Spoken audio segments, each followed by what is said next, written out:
Hi, I'm Dr. Gerard Ruff, pastor at Cornerstone Worship Center in Hampton, Virginia, and welcome to Think on These Things.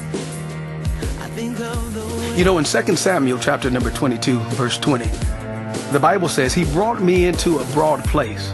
He delivered me because He delights in me. You know, in life, times can be hard. Are your days full of trouble right now? Are you worried and overwhelmed? Do you seem as if though you're out in the open where anything can attack you or affect your life negatively? Well, take delight in this and know that God is with you and He keeps you. He provides a way of escape for every situation that you're in. He's got you and your family covered. He's got your future covered. And most importantly, He's got you covered right now today. So don't worry. Lift up your heart. Lift up your eyes to the hills from whence cometh your help. The Lord is your provider. He's your protector and He's your comforter. And you know, today I want you to be encouraged, and I want you to know that no weapon formed against you shall prosper. May God bless you and may God keep you.